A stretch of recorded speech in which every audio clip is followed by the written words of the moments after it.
Voyons maintenant comment calibrer le petit Chératron. Tout d'abord, étant donné qu'il s'agit d'un instrument portable, notre conseil est de procéder à une calibration fréquente dans le temps, ou en tout cas chaque fois que l'instrument est transporté ou déplacé de son environnement de travail. Le fichier de calibration est natif et réside à l'intérieur de l'ordinateur, donc au niveau fonctionnel. Si je ne change pas d'ordinateur ou ne désinstalle pas le logiciel, le fichier de calibration reste sur le PC.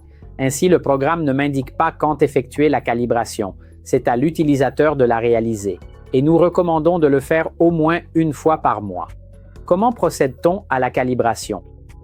Tout d'abord, nous allons récupérer parmi les accessoires la petite sphère de calibration sur l'arrière de laquelle est imprimée une valeur en dioptrie qui sera notre référence à saisir dans le programme. Nous appuyons donc sur le bouton de calibration dans le programme, dans le logiciel, puis nous vérifions que la valeur en dioptrie présente dans la partie de configuration soit la même que celle indiquée sur la petite sphère de test.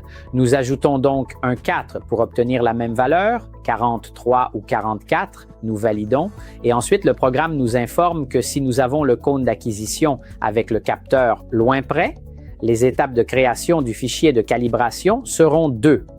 Une pour la vision de loin et une pour la vision de près. Nous continuons donc. À ce stade, le programme nous permettra de voir en direct l'acquisition du topographe. Nous allons prendre notre petite sphère de test, la placer devant le cône de mesure et en vissant et dévissant la molette correspondante, nous allons aligner parfaitement la croix de référence avec la partie centrale marquée par la croix verte. Une fois cela fait, nous cliquerons sur le bouton OK avec la souris.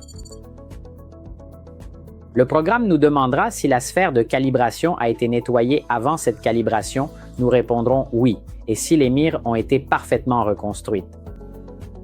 Une fois cela fait, nous effectuerons une seconde étape, car comme le programme nous l'a indiqué précédemment, en cas de présence d'un cône avec double capteur, les étapes seront au nombre de 2. Une pour le capteur éloigné, une pour le capteur proche. Nous allons donc dévisser encore davantage notre mire sur la sphère de calibration et, lorsque la mire de référence de la croix verte sera parfaitement centrée et affichera un point vert, nous appuierons sur le bouton OK et nous reconfirmerons, comme précédemment, si la sphère est propre et si les mires ont été parfaitement reconstruites. Une fois cela fait, la calibration est terminée.